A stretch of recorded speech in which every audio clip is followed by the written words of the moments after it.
নমস্কার, দেখছেন নিউজ 18 বাংলা। আপনাদের সঙ্গে রয়েছি আমি সোনিয়া। এই বুলেটিনের শুরুতেই আজ নজর রাখবো, একটা ভিডিও দেখাবো সিইও অফিস। সেখানে কি দেখা গেল? ঘর ভর্তি ফর্ম 6। হ্যাঁ, একেবারে ঘরের মধ্যে থরে থরে ফর্ম 6 রাখা রয়েছে। তৃণমূলের দেওয়া এই ভিডিওয় রীতিমতো চাঞ্চল্য ছড়িয়েছে। দেখুন যে ভিডিও আপনাদের দেখাচ্ছি, তৃণমূলের দেওয়া এই ভিডিও এবং সিইও অফিসের এই ভিডিও, এই ছবি বলে দাবি তৃণমূলের। আরো বিস্তারিত একটু জানার চেষ্টা করি, মৈত্রেই রয়েছে, তবে তার আগে ছবিটা আরো একবার দেখাই। দেখুন, ঘরের মধ্যে দেখা যাচ্ছে থরে থরে সাজানো রয়েছে নথিপত্র এবং তৃণমূলের দাবি যে ফর্ম 6 থরে থরে সাজানো রয়েছে।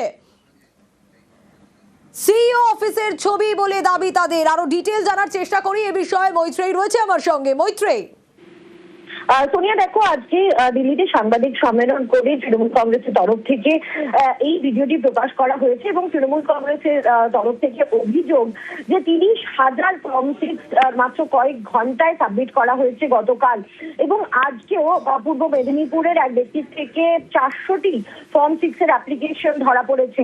এই অবস্থায় দাঁড়িয়ে তাদের এবং তারা এই যে ভিডিও প্রকাশ করেছেন সেখানে দাবি যে এটি সিইও অফিসের ছবি এবং সেখানে থরে থরে সাজানো রয়েছে ফর্ম 6 এবং সেখানে গচ্ছিত রয়েছে হাজারে হাজারে ফর্ম 6। তাদের বক্তব্য যে এত ফর্ম 6 এখানে এলো কি করে এবং এত কম সময়ের মধ্যে কিভাবে সেটা জমা করা সম্ভব, কারা এই ফর্ম 6 নিয়ে আসলেন, তাদের সিসিটিভি ফুটেজ প্রকাশ করতে হবে। আর সাংবাদিক সম্মেলন করে দাবি জানিয়েছেন তৃণমূল কংগ্রেসের সাংসদ এবং রাজ্যসভার ডেপুটি লিডার সাগরিকা ঘোষ। তিনি অভিযোগ তুলেছেন যে অবিলম্বে এই সিসিটিভি ফুটেজ প্রকাশ করতে হবে যে কারা ফর্ম 6 নিয়ে আসতো। তাদের অভিযোগ যে এভাবেই বিজেপি বিভিন্ন রাজ্যে নির্বাচন জিতেছে এবং সেটাই বাংলার ক্ষেত্রেও করার কৌশল নেওয়া হচ্ছে। ইতিমধ্যে প্রচুর মানুষের নাম বাদ গিয়েছে এবং তার জায়গায় নতুন ভোটারদের নাম সংযোজনের জন্য এই ফর্ম 6 দেওয়া হচ্ছে এবং সেটাও হাজারে হাজারে ফর্ম 6 দেওয়া হচ্ছে যাতে নতুন ভোটার যোগ করা যায় এবং তারা অন্য রাজ্যের ভোটারকে তাদেরকে যোগ করে দিয়ে এই ভোটের বৈতরণী পেরোতে চাইছে বিজেপি। এমনই অভিযোগ তৃণমূল কংগ্রেসের সাংসদ করেন আজ সাংবাদিক সম্মেলন করে। বেশ মৈত্রী, তৃণমূলের তরফ থেকে কি অভিযোগ করা হচ্ছে, কি দাবি জানানো হচ্ছে শোনাবো। Bundles and sacks of Form 6 applications are being brought in and they are being submitted.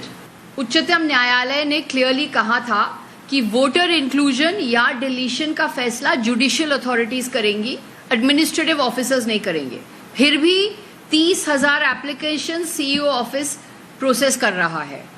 ये कानून प्रक्रिया नहीं है, ये सुप्रीम कोर्ट के ऑर्डर का उल्लंघन है, ये इरेगुलरिटी नहीं है, ये कंटेम्प्ट ऑफ कोर्ट है। और ये जो पैटर्न है, ये वोट लूट का जो प्रयास है, ये पूरे देश में हमने देखा है।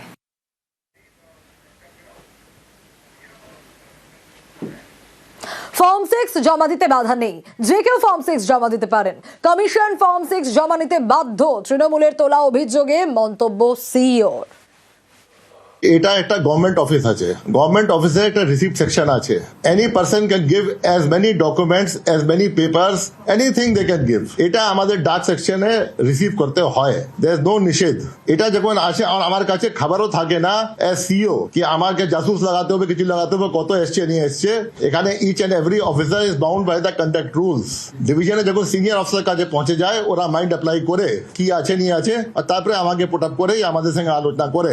আমার নলেজ ছিল না কি এতটুকু ফর্ম 6 এসছে নিয়ে এসছে, কি আছে নিয়ে আছে, কি কিছু যেটা আছে ফর্ম 6 এসছে এখানে। ফর্ম 6 নিয়ে তৃণমূল বিজেপি সংঘাত, সিইও দপ্তরের সামনেই তুমুল উত্তেজনার পরিস্থিতি তৈরি হয়। আজ একে একে সেই ছবিগুলো দেখাবো, যে ছবি আপনারা দেখতে পাচ্ছেন। তুমুল উত্তেজনার পরিস্থিতি তৈরি হয় স্ট্র্যান্ড রোডে। আর এই ঝামেলা ফর্ম 6 নিয়ে তৃণমূল বিজেপি রীতিমতো সংঘাত।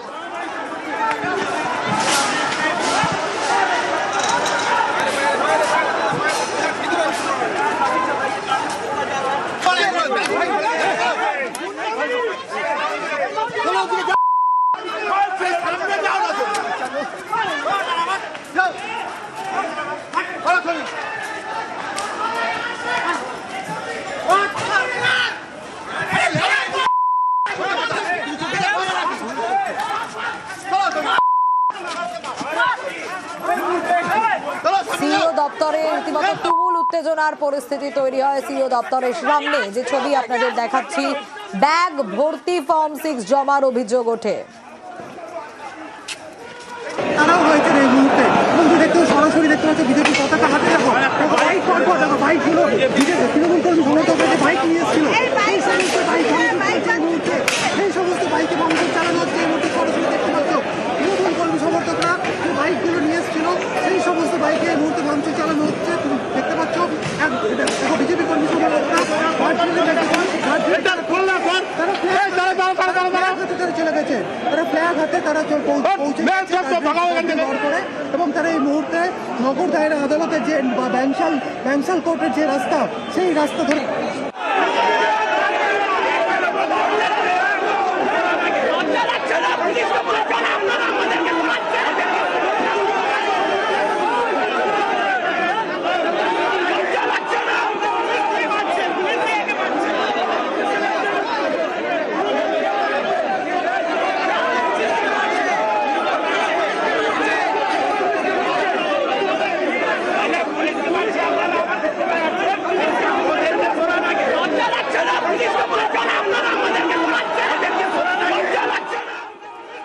ফর্ম 6 নিয়ে আগে থেকেই সিইও দপ্তরের সামনে বিক্ষোভ দেখাচ্ছিলেন তৃণমূলপন্থী বিএলওরা।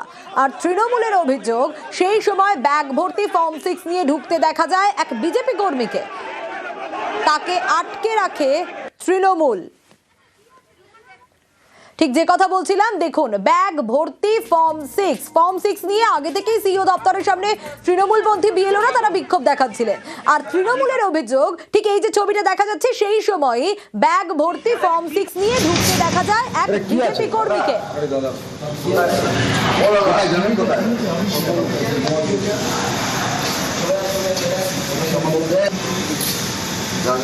বলছি এটা কি ফর্ম 6 আছে আপনাদের এটা কি আছে জানেন কোথায়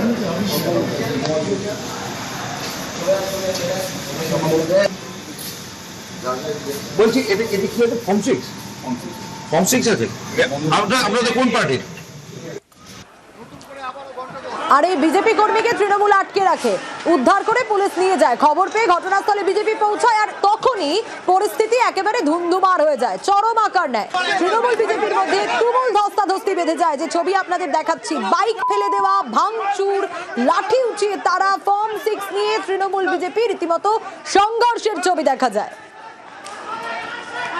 6-এর নাম করে ভুয়ো ভোটার, অবৈধ বাইরের ভোটার অন্তর্ভুক্তি করছে। পূর্ব মেদিনীপুরের বিজেপির কর্মকর্তা দু হাতে ব্যাগ নিয়ে ফর্ম 6 জমা করতে যাচ্ছে। শুভেন্দু অধিকারীর নির্দেশে পূর্ব মেদিনীপুরের জেলার যে বিজেপি কর্মকর্তা 400 ফর্ম, তার কথা অনুযায়ী আমরা দেখেছি 2000 ফর্ম জমা করেছে। অর্থাৎ লজিক্যাল ডিসক্রিমিনেশন নাম করে বৈধ ভোটারদের বাতিল করছে, হয়রানি করছে, আর অবৈধ ভোটারদের ফর্ম 6-এর নাম করে জমা দিচ্ছে। তার প্রতিবাদে এই বিক্ষোভ চলছে। সব মিথ্যা, ওইখানে ক্যামেরা লাগানো আছে। আপনি যদি প্রুফ করতে পারেন, যদি এর মধ্যে কেউ এনে থাকে, আমরা পার্টি থেকে রিজাইন দিয়ে দিব, ওদের ঝান্ডা ধরে নিব। এইভাবে মিথ্যা প্রচারেরা যা করছে, একদম ফলস এলিগেশন। আপনি কি দেখলেন? হঠাৎ বাইক নিয়ে কে আসলো? যদি আমাদের এই ইন্টেনশন থাকতো, এ বাইক নিয়ে এসে পিছন দিয়ে মারতো, আমরাও রেডি থাকতাম, আমরাও মারে বদলা মার করতাম। আপনারা কি ফর্ম 6 আনেননি? না, একদম মিথ্যা কথা, আমরা আনিনি, একদম মিথ্যা কথা। এটা ওরা ক্রিয়েট করেছে মহলটা। পরিস্থিতি নিয়ন্ত্রণে কেন্দ্রীয় বাহিনী নামে মাইকিং করে পুলিশ পরিস্থিতি নিয়ন্ত্রণে আনার জন্য। দেখুন সেই ছবি। আপনারা এই জায়গাটি ছেড়ে দিন, ফাঁকা করে দিন। এখানে একদমই জমায়েত করা সম্পূর্ণ বেআইনি। এটা 144 জোন। এখান থেকে আপনারা চলে যান, সমস্ত জমায়েত ফাঁকা করুন। এর পরবর্তীতে পুলিশ আইনানুগ ব্যবস্থা নিতে বাধ্য থাকবে। বারংবার অনুরোধ করছি, আপনারা এই জায়গাটি ছেড়ে দিন, ফাঁকা করে দিন। এখানে একদমই জমায়েত করা সম্পূর্ণ বেআইনি। এটা ফর্ম 6 বিতর্কে সিইও অফিসে ধুন্ধুমার, সিইও অফিসের সামনে অশান্তিতে তরজা। পিটালে সোজা হয়ে যাবে, পিটতে হবে এদের। কেন্দ্রীয় বাহিনীকে পেটাতে হবে, গ্যাস ফাটাতে হবে। বিএনএসে 163 আছে, 163 লাগিয়ে দিতে হবে। ভালো করে মারলে সোজা হয়ে যাবে। তো আছে ওদের হাতে, লাঠি আছে, তো বন্দুক ব্যবহারের দরকার নেই, লাঠি ব্যবহার করলে ঠিক হয়ে যাবে। গতকালকে অভিষেক বন্দ্যোপাধ্যায় পৌঁছে গেছে, এবার ভারতীয় জনতা পার্টি তাদেরকে বলেছে যাও গিয়ে হল্লা করো, হল্লা করতে, হাল্লা পার্টি, গুন্ডা পার্টি, পারলে এবার ওই কাঠ বাঁশ তুলবে, বোতল ফেলবে, পাথর ফেলবে, এছাড়া ওরা জানেটা কি? শুভেন্দু অধিকারী এসছেন, নিশ্চয় বলেছেন আমি বেরোবার পরে তোমরা হাল্লা করো। No footage, no registration, lakh lakh কাগজ জমা পড়ছে, ওই বস্তাগুলোতে বোম ঢুকলেও বোম ঢুকিয়ে দেবে। শিপিং কর্পোরেশন অফ ইন্ডিয়া এই নতুন অফিসে শিফটিং এর পিছনে কারণটা কি এটাই ছিল, যাতে সুন্দরভাবে অবাধভাবে এই কাজটা করা যায়। আর এবার নজর রাখবো প্রশিক্ষণে আক্রান্ত ভোট কর্মী সাসপেন্ড বিডিও। নদিয়ার হাসখালির বিডিওকে সাসপেন্ড কমিশনের। 27 মার্চ রানাঘাটে প্রশিক্ষণে গিয়ে ভোট কর্মী আক্রান্ত হওয়ার ঘটনা। আরো বিস্তারিত এই বিষয়ে জানবো, সোমরাজ রয়েছে আমার সঙ্গে। সোমরাজ, দেখো ফের কড়া মনোভাব নিয়েছে নির্বাচন কমিশন এবং নদিয়ার রানাঘাটের হাসখালি ব্লকের বিডিও সায়ন্তন ভট্টাচার্যকে সাসপেন্ড করার নির্দেশ জারি করলো নির্বাচন কমিশন। কেন এই সিদ্ধান্ত নির্বাচন কমিশন নিল? কমিশনের তরফে যে চিঠি রাজ্যের মুখ্য সচিবকে দেওয়া হয়েছে সেখানে বলা হচ্ছে যে গত 27 মার্চ রানাঘাটে ভোট কর্মীদের প্রশিক্ষণ চলাকালীন একটি অস্বাভাবিক ঘটনায় একজন শিক্ষক গুরুতরভাবে আহত হয়েছেন। সেই শিক্ষক সৈকত চ্যাটার্জি গোটা ঘটনায় পুলিশের কাছে এফআইআর করেছেন। কমিশন যেটা মনে করছে যে বিডিও যে দায়িত্বে থাকার কথা ছিল তিনি দায়িত্বে থাকা সত্ত্বেও সেই প্রোটোকল মানেননি এবং সেই কারণেই দায়িত্বে গাফিলতি হয়েছে। সেই কারণেই নির্বাচন কমিশনের তরফে এই পদক্ষেপের কথা জানানো হয়েছে। পাশাপাশি তাকে সাসপেনশন এবং বিভাগীয় তদন্তের নির্দেশে দেওয়া হয়েছে। 1 এপ্রিল সকাল 11টার মধ্যে এই নির্দেশ কমপ্লেন করতে বলা হয়েছে রাজ্যের মুখ্য সচিবকে। বেশ,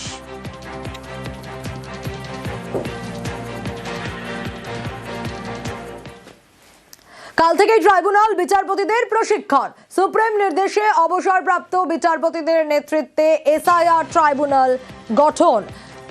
আরো বিস্তারিত এই বিষয়ে জানাতে পারবে অর্ণব রয়েছে আমার সঙ্গে। অর্ণব, কাল থেকেই ট্রাইব্যুনাল বিচারপতিদের প্রশিক্ষণ। একেবারে তাই, 19 জন অবসরপ্রাপ্ত বিচারপতি কলকাতা হাইকোর্ট যাদের নিয়ে এই ট্রাইব্যুনাল তৈরি হচ্ছে এবং দক্ষিণ কলকাতায় এই কাজ পরিচালনা হবে। কালকে অনলাইনে প্রশিক্ষণের ব্যবস্থা করা হয়েছে, যেখানে 19 জন বিচারপতিকে ইতিমধ্যেই নির্বাচন কমিশনের তরফে চিঠি দেওয়া হয়েছে অনলাইনে এবং অনলাইনে প্রশিক্ষণ হবে। মূলত লগ ইন আইডি বা কাজের পদ্ধতি কিরকম হবে, এসওপি কি থাকবে, সেগুলি এই অনলাইন মিটিং এর মধ্যে প্রশিক্ষণের মাধ্যমে বুঝিয়ে দেওয়া হবে বিচারপতিদের, এমনকি কমিশন সূত্রে খবর। বেশ অর্ণব,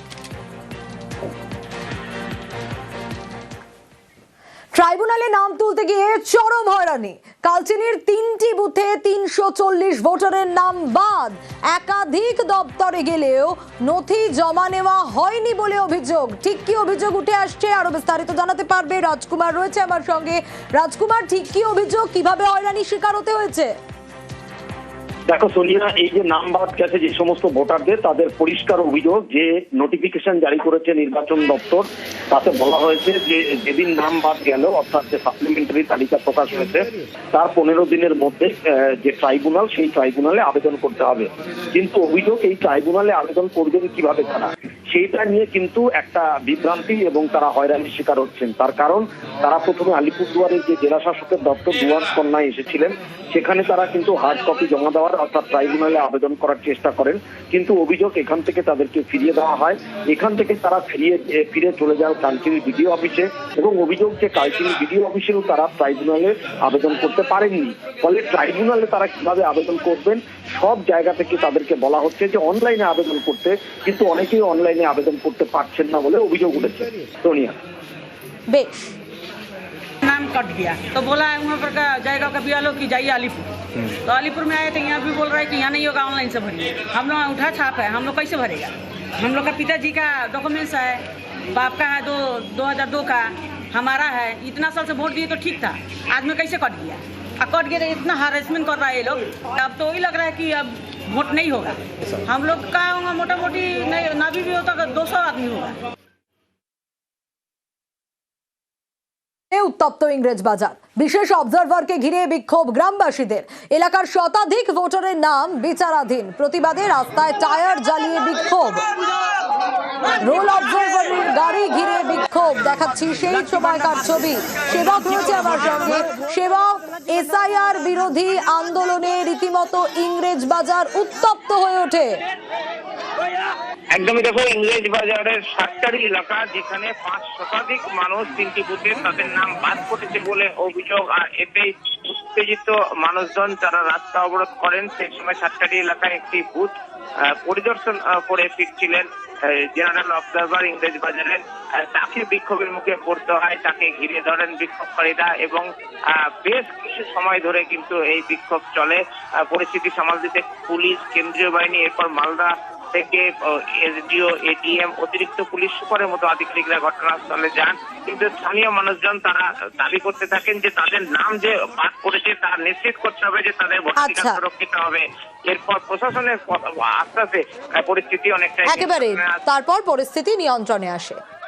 এসআইআর এর নামে লক্ষ লক্ষ মানুষকে বাদ দেওয়ার যে চক্রান্ত নির্বাচন কমিশনের, তার বিরুদ্ধে আমাদের ইংলিশ বাজার ব্লকের বিনোদপুর অঞ্চলের সাতটিয়া এলাকার মানুষ যাদের নাম বাদ হয়ে গেছে, ডিলিট হয়েছে, ডি ভোটার, এবং যাদের জুডিশিয়াল এডুকেশনে আছে, তারা রাস্তা অবরোধ করে প্রশাসনের কাছে জানতে চাইছে যে কি কারণে আমাদের ভোটটা ডিলিট হলো। 23 তারিখে হয়েছে, আজকে হয়ে গেল 31 তারিখ, 7 দিন পার হয়ে গেল। আমাদের নিয়ম আছে যে 15 দিনের মধ্যে আমাদেরকে কারণ জানাতে হবে, কি কারণে বাদ গেল, সেইটা আমরা প্রশাসনের কাছে জানতে চাইছি। কে কাকে আটকেছিল আমি জানি না, ঠিক আছে, কিন্তু কিছু লোক রোড অবরোধ করেছিল, আমরা ওকে বুঝাতে এসেছি। ওনাদের যে সমস্যা আছে ওনাকে তো বুঝাতে হবে, আর ওনার কিছু যে জেনুইন লোকের সমস্যা আছে তো আমাদের তো শুনবো, তো আমরা ওনাদের সঙ্গে কথা বলতে বুঝাতে এসেছি।